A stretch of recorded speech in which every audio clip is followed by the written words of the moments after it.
when someone comes across your brand right now, within the first, minute, what is the message? What do you want your business to be known for? What is the problem that you solve, the desire that you fulfill as a business? The reality is, if you are a business owner and a creator, you are also a leader in the industry. It's not just about what you say, it's how you say things, it's how you represent them.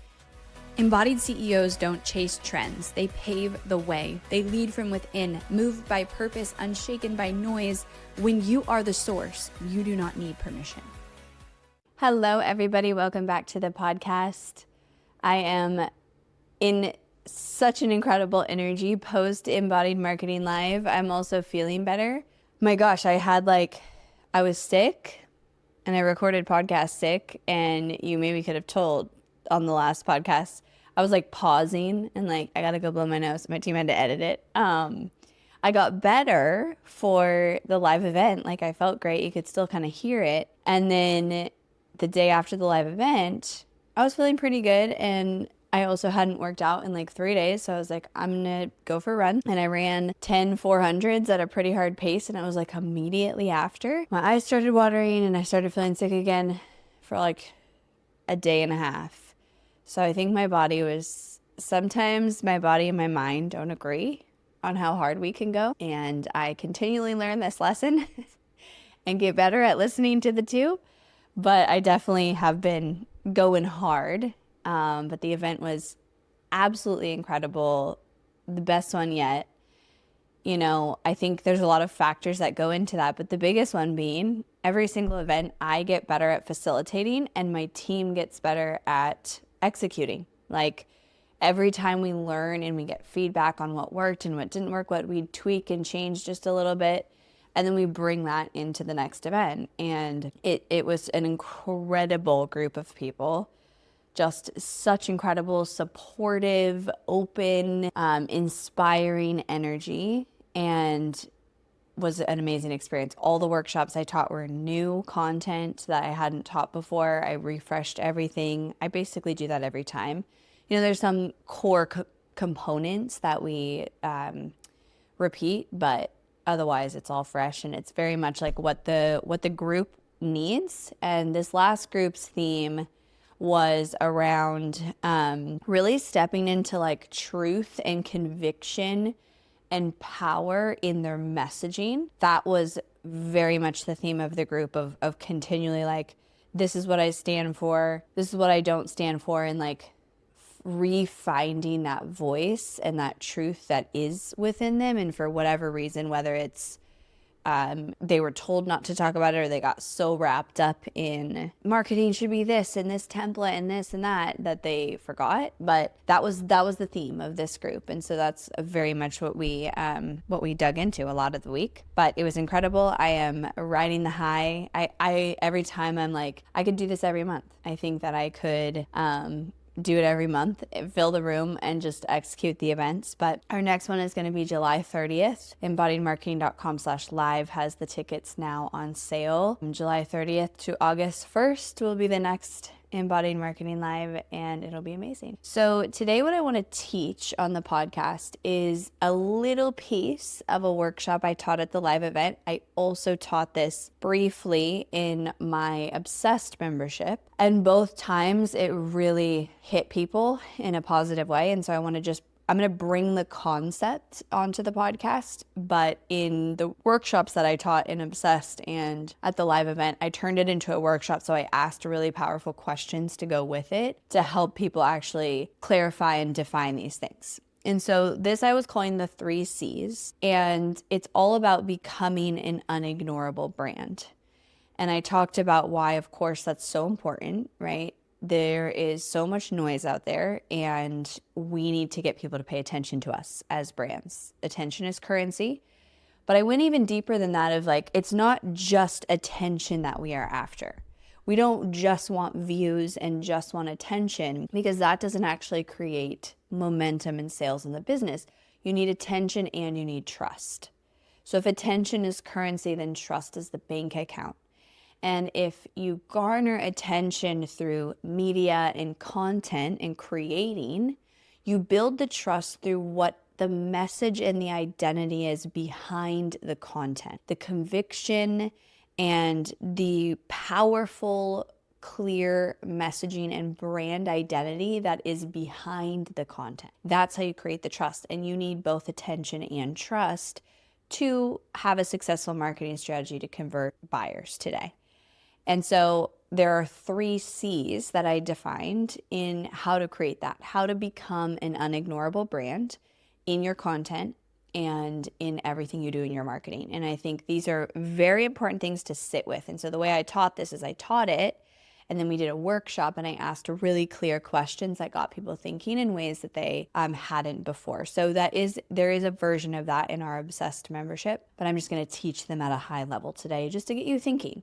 So the first C is clarity, and looking at every unignorable brand, every brand that when you see it, you pay attention to it. It captures attention, it garners that attention, but it also has that trust. The first one is they are clear. They are clear on the problem they solve, on who it's for, and also what they stand for. So the first thing in becoming an unignorable brand is you have to have that clarity. And the clarity drives the next 2 C's that I'm going to talk about. So in order to have that clarity, the questions that I asked, I'm not going to say all of them, but just give you an overview for you to think about, is like, when someone comes across your brand right now, within the first, minute, what is the message? What is it that they're like, oh, that's the problem that this business solves?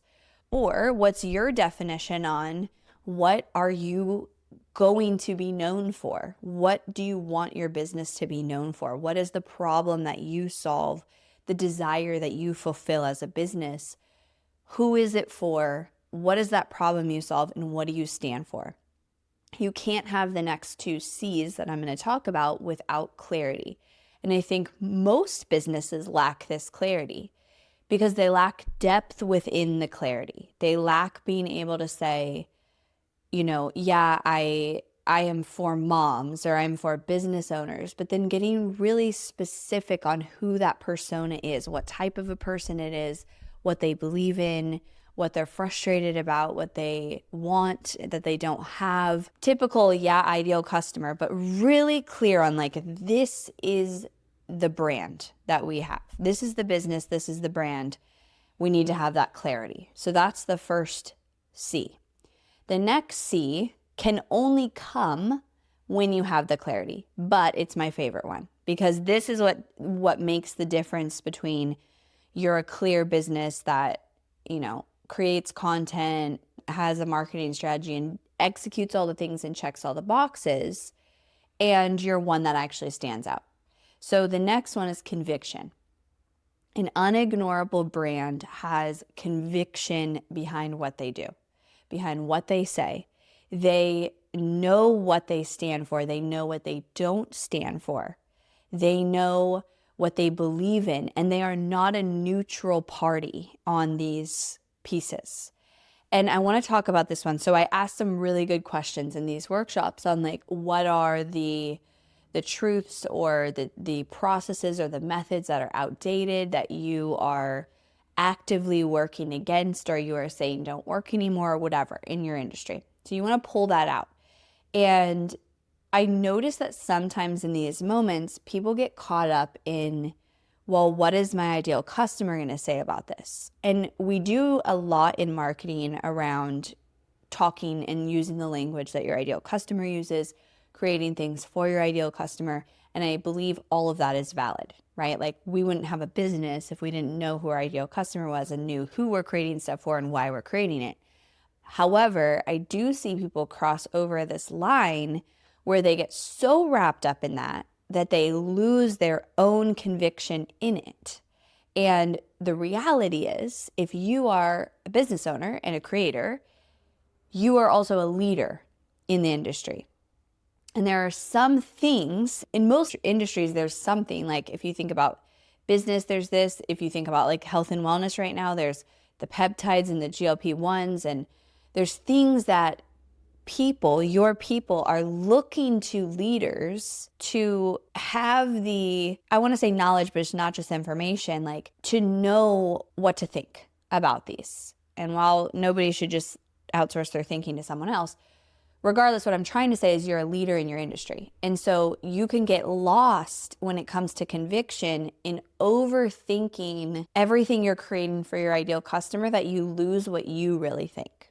And so one thing that I would ask people is like, when you're stuck on, I don't know what to say about this, or I don't know how to use this language, or I don't know how to frame this part of my niche or the problem I solve, sit with the question of, what do I really think?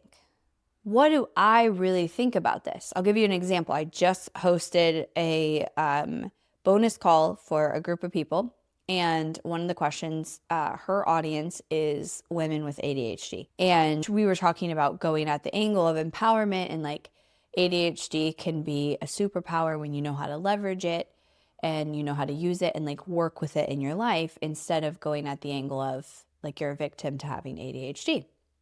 And she said, I like that angle. And I do think it can, she didn't say I do think that yet, but she did say, but I am worried because when I go in groups, I see people who get frustrated when people say ADHD is a superpower, because they're struggling and they're like, don't say it's a superpower because I'm really struggling. So how could it be a superpower? But then she said, but I don't know if that's my ideal customer and who I want to work with, because I do want to work with people who are like, let me be empowered with this, let me leverage it. And so I said, instead of worrying for a second on what other people are saying and the language they're using and not wanting to upset one group or another, I want you to actually sit with, what do you think? Do you think ADHD is a superpower? Like, is that a message you want to get behind and promote and encourage and create that messaging?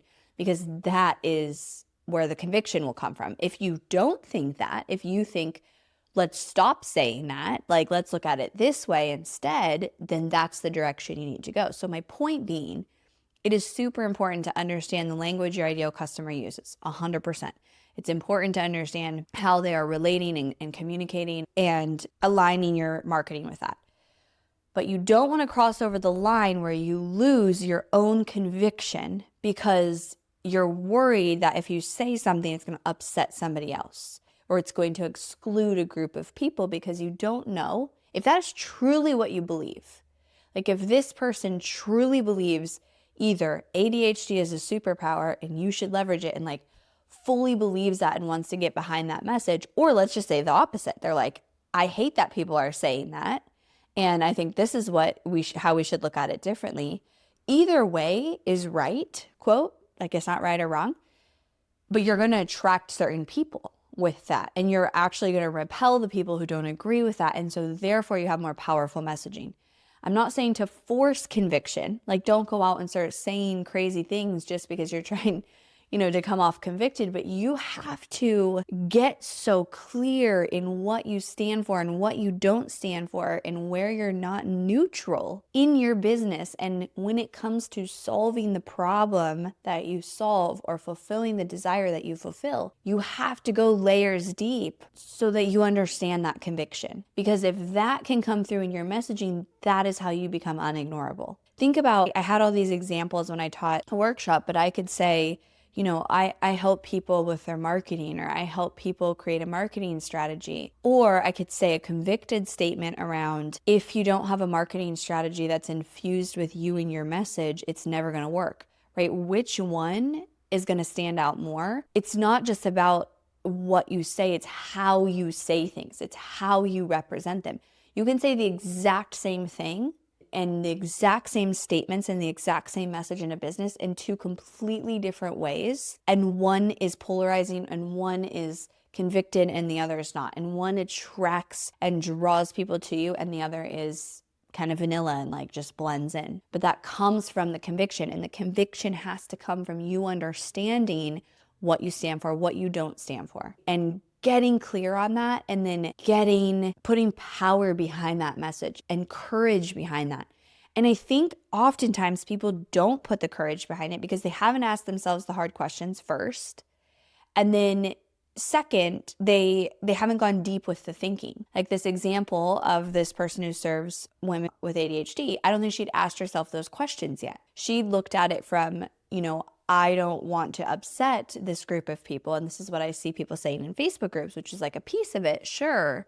But then it's like, well, what do I really think? Based on my expertise, based on how I've helped other clients, based on the process and the methods I use, based on how I know you can go from here to here, what do I think? So really sit with those questions.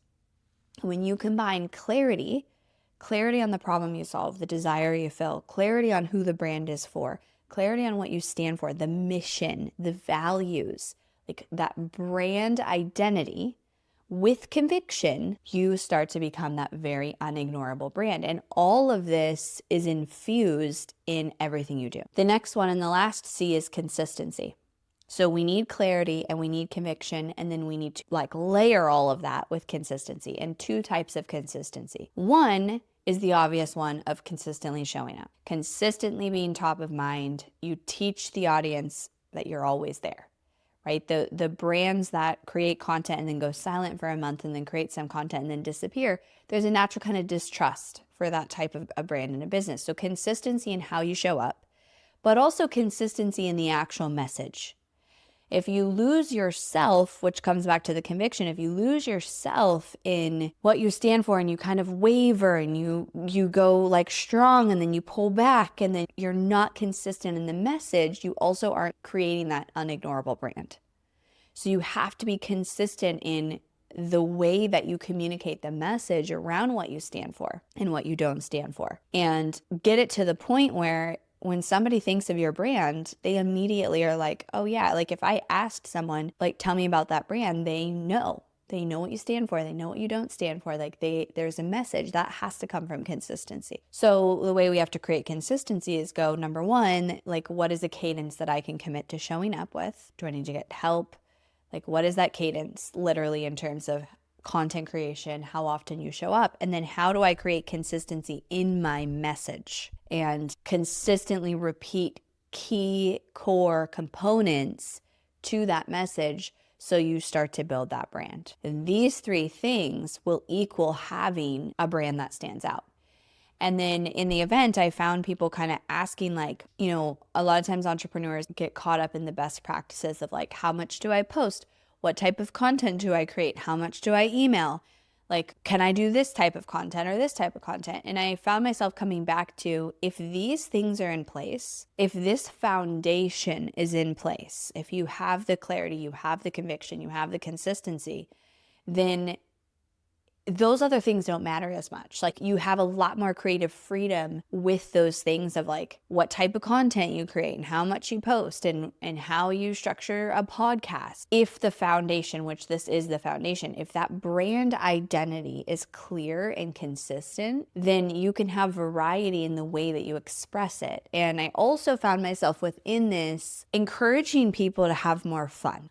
Get out of the box that you've put yourself in, that told you have to create content this way and video this way and create one carousel and one reel and this type of content, and give yourself some more creative expression in how you create it. As long as it's connected to that clarity, that conviction, and then you're consistent, it's okay if you have that creative expression. And the reality is you are the magic in your business, and your creativity, content creation is art. Your creativity and your desire to connect with your audience through that is the magic of your business. So don't let another teacher or another inspiration or somebody else take you away from that. So these 3 C's don't just matter for content, they matter for all of your messaging, your emails, your opt-in pages, all of it. You've got to have that clarity, that conviction, that consistency. And so each of these, if you're listening to this, if you're in our Obsessed membership, you can go listen to my workshop I did, listen to the questions, go through the process. If you're not, you can think through this and really ask yourself, how do I dig deeper on each of these 3 C's? Because this is the year of becoming an unignorable business. And I believe these are the 3 pieces, ingredients, every one of us, including myself, needs to go deeper on in order to have that. So hopefully you guys found that helpful today. Thank you so much for tuning in, and I will talk to you guys next time.